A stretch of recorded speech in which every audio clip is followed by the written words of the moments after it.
1. Pitot probe messages are particularly significant. It's a very basic parameter for the aircraft.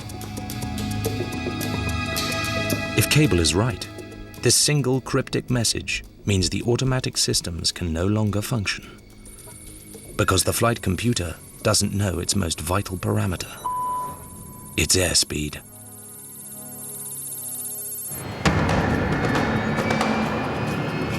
All airliners measure airspeed using pitot probes, forward-facing hollow tubes of metal just below the cockpit.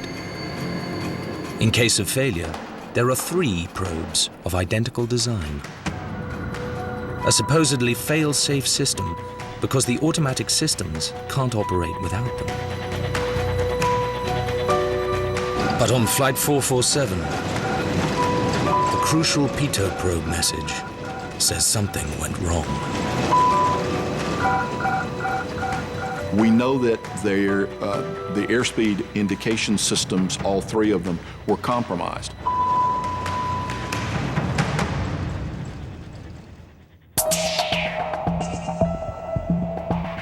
Tony Cable plans to find out why this most critical of aircraft sensors failed in the wind tunnel. Okay, Cliff, can you take it up to 30 knots for a try this time? A pitot tube measures the pressure of the air rushing into its open end. The computer converts this pressure into a wind speed. In this case, around 30 knots. But Cable can make the pitot tube malfunction by just blocking the end. The measured airspeed drops to almost nothing. 1 to 0,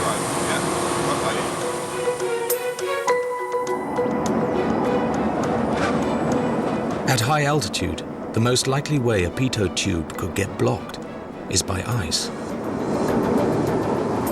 The pitot tube sticking out into the airstream means it's vulnerable to being hit by ice and rain. It's a small device, small things pick up ice quicker than big things, so the pitot tube is prime candidate for picking up icing. For this reason, the pitot tubes have a powerful heating element, supposedly able to handle any conditions an aircraft could encounter at altitude. But as the accident investigation reports concede, scientific knowledge of the conditions Flight 447 flew into, a storm at 35,000 feet, are worryingly incomplete.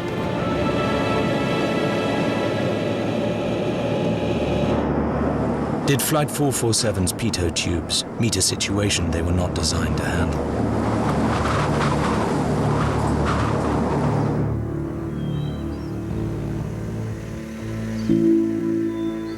Back at the National Center for Atmospheric Research in Colorado, meteorologist John Williams aims to calculate the actual weather conditions in Flight 447's path.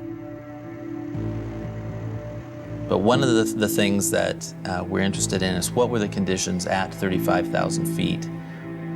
What kind of ice or liquid was there at that altitude?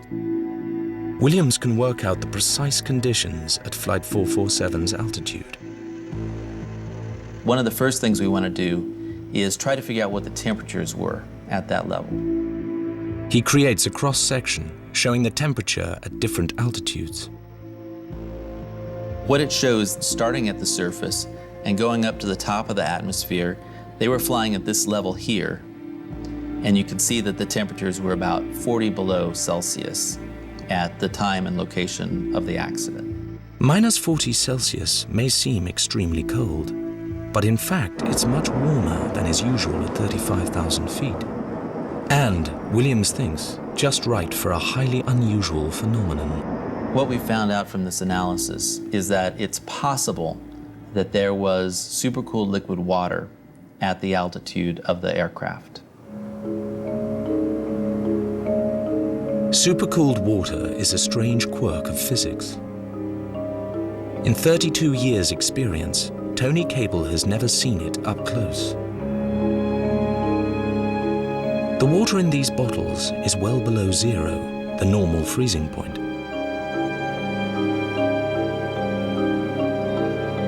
But it's still liquid. Ice crystals can only grow around tiny particles, and this water is extremely pure.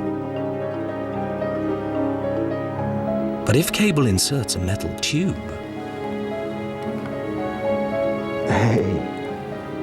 instant solid ice. That is incredible. The fact that air is really clean over the oceans suggests that if there's supercooled liquid water in the atmosphere and an aircraft flies through that, those little droplets are ready to freeze as soon as they hit a surface.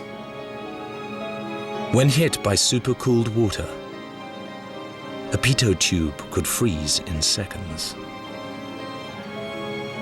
It is possible that the aircraft encountered conditions which are more severe than those to which it had been designed. The pitot heads may not have been sufficient to cope with these severe conditions. The official reports agree that more research is required into supercooled water at a high altitude.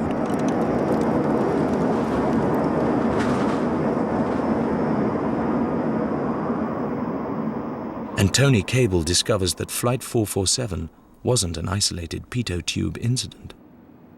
A catalogue of failure has since come to light. From 2003, 36 frozen pitot tube incidents involving A330s or the similar A340s.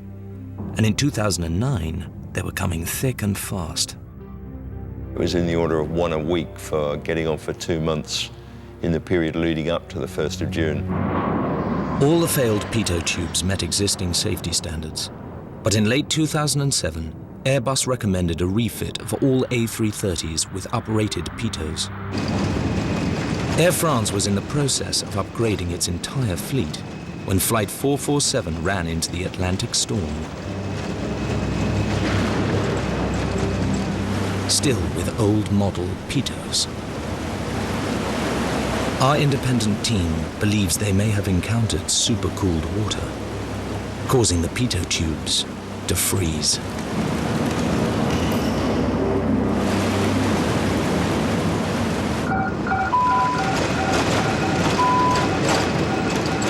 With no airspeed data, Flight 447's automatic systems collapse.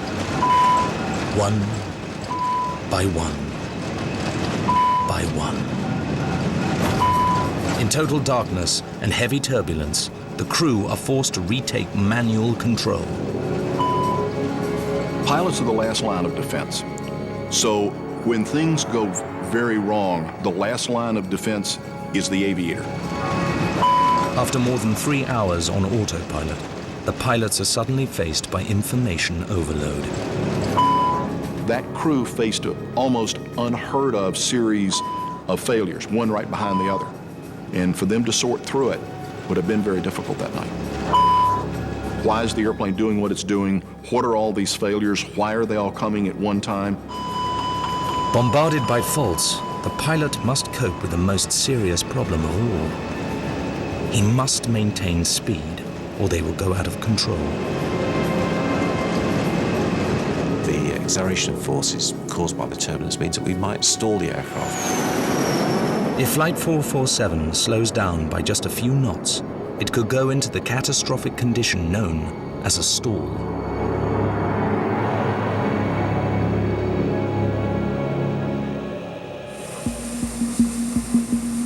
Back in the wind tunnel, Tony Cable demonstrates how an aircraft's wing can cease to function.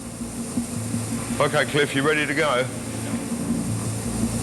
An aircraft is kept aloft by smooth, streamlined airflow over the wings. If the aircraft slows down, the angle of the wing must be increased to maintain lift. But too slow, and there's a critical angle where the airflow breaks up. If you disrupt that flow, the wing cannot produce lift. And that's really all a stall is it's a disruption of the airflow across the top of the wing. If it slows down, there's a tendency for the nose to come up and at a fairly shallow angle, the wings will stall, the airflow breaks down, there's a lot of lift, and the aircraft begins to descend. Stalled wings would mean a dramatic, uncontrolled descent. At 35,000 feet, in heavy turbulence, even a very small reduction in speed would increase the risk. Our speed range is quite limited. Typically, it could be 10 knots either side of the cruise speed. The pilots must somehow avoid slowing down by even 10 knots. The only trouble is, with their pitot probes frozen, they have no way of knowing how fast they're going.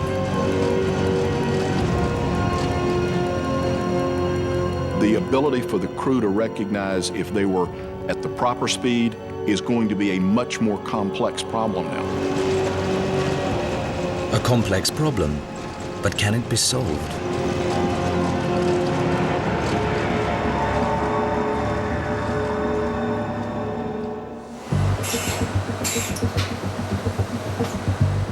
In the simulator, Martin Alder plans to recreate the known technical failures on Flight 447. Two experienced pilot instructors will attempt to maintain speed and avoid the stall using standard operating procedure. Could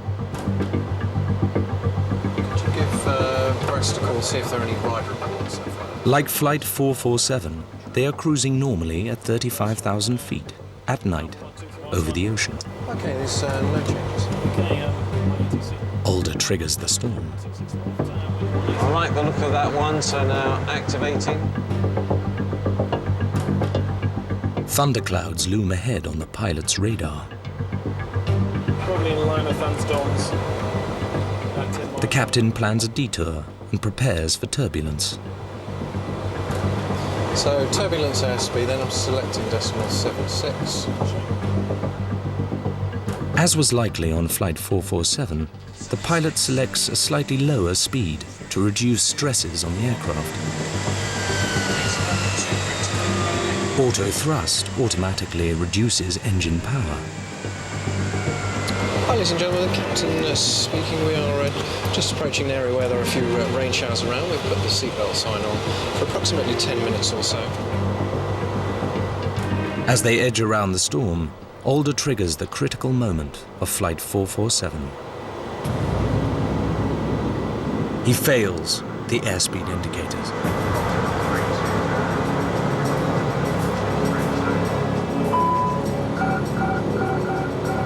Okay, we have a nav ADR1 fault, and we have unreliable airspeed. The automatic systems shut down.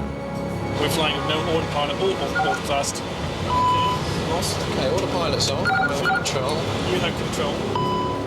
If their airspeed drops by as little as 10 knots, they could stall and fall out of the sky. But the captain relies on established standard procedure. He pushes the throttle levers to set thrust at exactly 85%. And I'm selecting, I've got 85% set. Then he raises the elevators to pitch the nose up at precisely 5 degrees. With 85% power and 5 degrees pitch up, they should always settle at the same safe speed.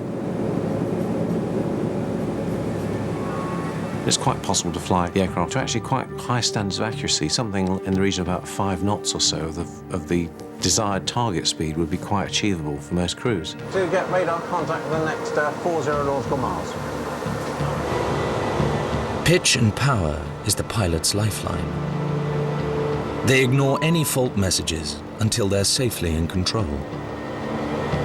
Got 5 degrees on the standby, 4 degrees on the other. Flying the aeroplane is the prime objective. No matter how attractive the messages might be to anything on the flight deck, you both concentrate on ensuring that the person who should be flying the aeroplane is flying it and flying it in the manner which is safe. Okay, so we've got what I think is basic control of the attitude. We're bumping a little